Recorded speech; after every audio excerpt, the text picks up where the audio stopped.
Никольский 9 мая ему исполнилось бы 70 лет. Вот. 2 года его нет с нами, значит, 70 лет. Ну, что для художника важно? Важно, чтобы он был понят, востребован, признан при жизни. При жизни. Все-таки вот он признан при жизни. Вот разные цифры колеблются, сколько у него работ сделано. Вот я все-таки считаю, что около 10 тысяч. Около 10 тысяч. Вот. Штаб «Татар» в процессе нашей дружбы вот за 24 года мы приобрели у него в районе 300 картин. К сожалению, 150 мы раздарили, подарили, презентовали, а вот 150 картин штаб «Татар» является самым большим, значит, коллекционером его работ. Вот у нас в Нижнекамске где-то в районе 70, в Москве штук 80 в штабе у нас. Все смотрят. Что хочет сказать о художнике? Да? То, что какое-то время он жил в звездном городке. И практически у всех космонавтов дома, из поколения в поколение, вот Леонов, Стрекалов, Николаев, Терешкова, там у всех есть его работы. Вот я написал, и зрителю хочется спросить, а что вы написали? Я говорю, знаете, если бы я был писателем, я бы вам прочитал. Если бы был поэтом, я бы вам тоже прочитал стихи. А я написал то, что я думаю на сегодняшний день. И каждый зритель должен видеть то, что он хочет там видеть сам. У друзей, у наших, вот, мы всем дарили на день рождения его работы. Его работы, они сразу же отличаются, они самобытные. Вот это соотношение красок. Поэтому они узнаваемы, и мы их многим дарили. И приятно, вот ко многим людям приходишь, висят его картины. Вот. У кого-то ведь утренний день, чашечка кофе начинается с кухни, где висят натюрморты. В зале опять Никольский, в спальне опять Никольский, да, вот у нас дома, например. Вот, поэтому вся жизнь у нас, вот мои дети воспитаны на картинах Никольского, да. Он, конечно, великий дизайнер, вот, он очень много работ сделал, Нижнекамский, вот, родник, например, вот.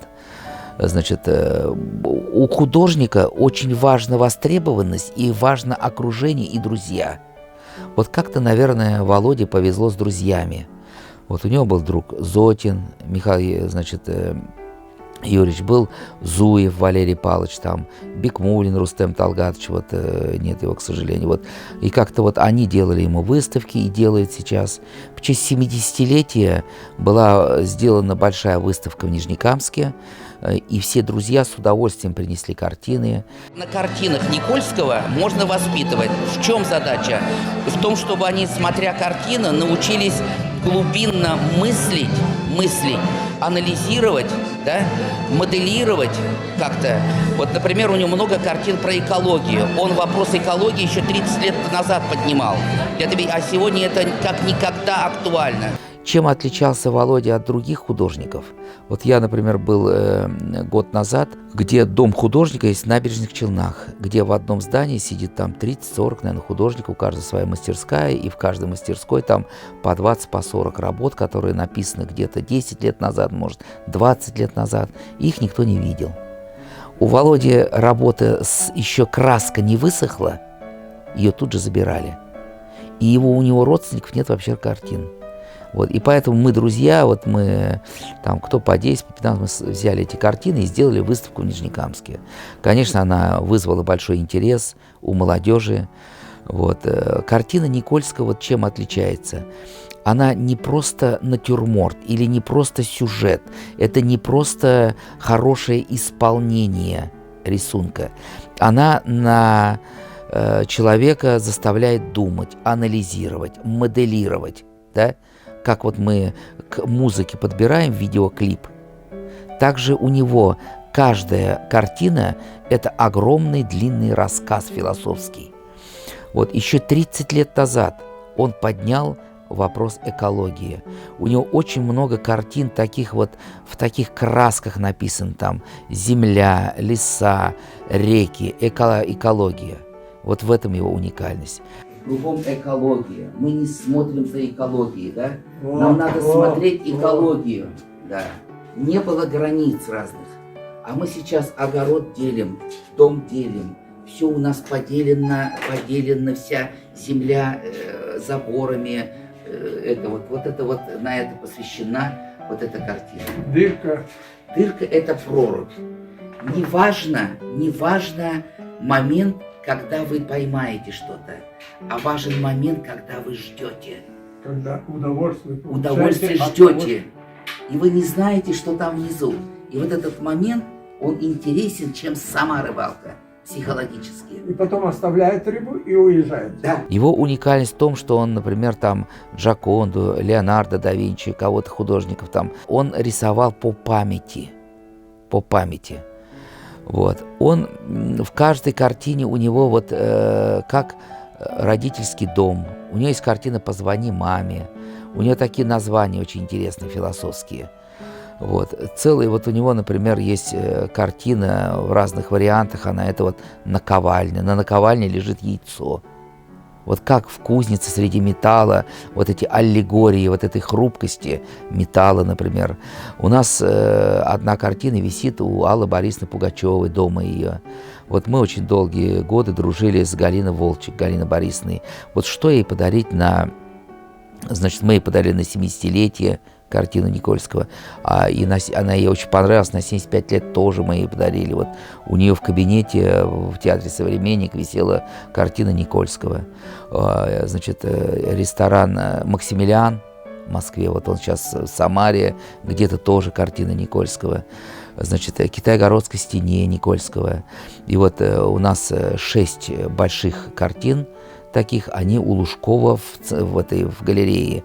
И вот будет открываться музей Лужкова, наш штаб-татар дружит с Юрием Михайловичем долгие годы, значит, и вот его помощники обещали обязательно в музее, значит, Лужкова будут работы Никольского. Вот. Большую роль он сыграл на молодых художников в Нижнекамске. То, что он где-то подсказывал, где-то им объяснял. Никогда никого он не ругал, не критиковал, значит. Вот. У него был огромный человеческий фактор. У него всегда были вокруг друзья. Он очень был общительный. Может быть, где-то в ущерб семьи. Наверное, ему повезло и с друзьями, повезло с женой. Она ему дала возможность общаться с нами, проводить много времени. И это его тоже как-то подпитывало. Вот он любил людей, у него в мастерской были люди всегда. Вот. Поэтому, значит, вот 70 лет он оставил огромный след в истории Нижнекамска.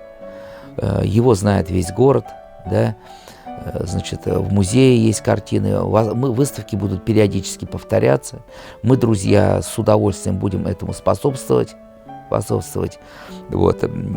Художник уходит, работы остаются, и в этих картинах остается это глубокий анализ, смысл вот этой картины. Например, взять картину, вот он объяснял, картина «Колодец», казалось бы, обычный деревенский колодец, и рядом стоит ведро с водой. Вот как раньше создавались деревни. Деревня была там, где вода. И если вода заканчивалась, деревня переселялась. Если в колодце вода есть в ведре, значит, в этом колодце есть жизнь. А колодец у него всегда был, раньше не было интернета, телефона, газет. И все новости, колодец – это центр информационной деревни. Так же получается. И обязательно на колодце у него ржавый старый гвоздь. Да? Это композиционная законченность, он называл. Это он последний штрих. Вот этому он уделял внимание, значит. И вот это его был почерк такой неповторимый. Вот. Или взять картину, например, взять его картину в гостях у бабушки. Там много очень предметов, которые этот бабушкин быт определяют, да. Значит, он как-то, видимо, он послевоенное вот это вот время, послевоенное период нашей страны тоже он через себя пронес. У него много картин про войну, про солдат, про вот эти вот, значит, лишения все про эти военные, да. Вот. Он какой-то период времени работал на производстве объединения «Нефтехим» на газовом заводе монтажником. Вот у него как монтажники, Вот это вот, значит, настолько тоже перенес он вот характер этих Мастанчиков. Вообще его особенность, вот он мог как-то вот большое значение он уделял рукам всегда. Глазам, рукам, взгляду. Он умел поймать взгляд. И по этим рукам можно было определить характер человека. Да? По взгляду можно было определить. Поэтому вот он вообще и портреты у него такие значимые очень. Нижнекамск был создан там была раньше деревня Чебия. Вот этой Чебии деревни теперь уже нет. Есть только улица Чебиинская. Так у Володи на полотнах, на многих есть вот эта деревня. Вот, это же история, создан Нижнекамск. Вот. Поэтому, значит, он настоящий абориген, он родился в Шереметьево, вот в Нижнекамском районе, значит. Огромного трудолюбия человек он, конечно. Огромного трудолюбия, какой-то иронии, очень большой шутник, большой балагур. Все друзья мы очень помним, чтим и, значит, о нем вспоминаем с грустью. Всегда нам казалось, что он еще нарисует, а теперь уже вот не нарисует, понимаете? Поэтому и у него была большая фантазия. Он мог там вот это вот, то, что он жил в Звездном городке, вот это вот у Тарковского дома он жил, да? У Тарковского тоже у сына есть картина его. Он вот в этот космос, мир, переселиться какое-то вот это вот, тоже в нем вот эта вот фантазия, полет фантазии и перемещение в другие миры, тоже в нем это было. Поэтому у него он очень многогранен. Вот. Разные предметы, люди, истории. Вот. Значит, вот, например, вы сидите в машине и смотрите на зеркало заднего вида. Зеркало заднего вида дает вам возможность вашу жизнь разделить на доли секунды.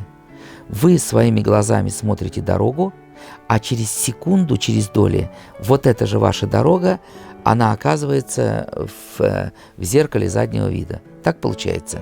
И так вся наша жизнь. Она состоит из мгновений, которые мы вернуть не можем. Единственная возможность на секунду – это зеркало заднего вида. Вот. У него очень много картин посвящено вот, границам, как мы вот делим границы, заборы с соседями, значит, везде какие-то ставим свои пограничные столбы, хотим свою территорию, да, вот. Поэтому вот у него глубинная философия заставляет задуматься. Каждый человек в его картине находит что-то свое. И каждый человек его картину воспринимает по-своему.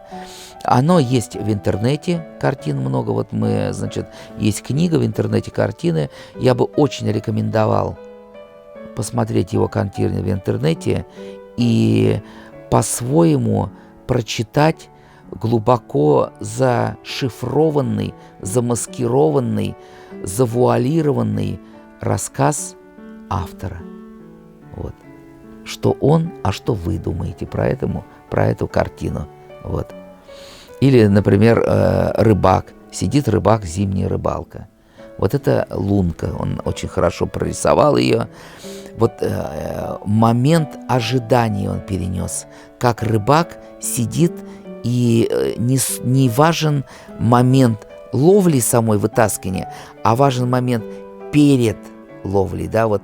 Как-то вот это он умел перенести, конечно, умел перенести.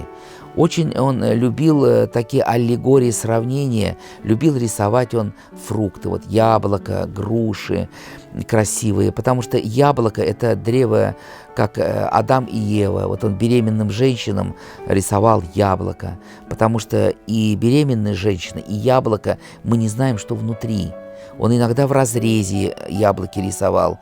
Ведь мы не знаем, может быть, яблоко очень аппетитное снаружи, но мы не знаем, что внутри. Поэтому он разрезал эти яблоки, и у него очень много откусанных яблоков. Потому что пока вы не откусите, вы не попробуете, вы не знаете вкуса. А внешнее – это одно определение, а внутри и вкус – это другое. И вот эти вот философские начала он пытался поднять, да, чтобы люди задумывались, задумывались над своими действиями, задумывались над предметами, над окружением, да. Вот, например, одну картину, вот «Стол пивной», и там 2 пивные бутылки, а 3-я бутылка в полете падает. Это когда 3 друга договорились попить пиво, а компания не полная, они ждут 3-го друга, и вот это вот ожидание дает неполноту компании. И поэтому вот эта полет и бутылка, она дополняет сюжет. Вот поэтому очень рекомендую посмотреть картины и самим придумать, включить фантазию, смоделировать целый рассказ, ролик по его картине.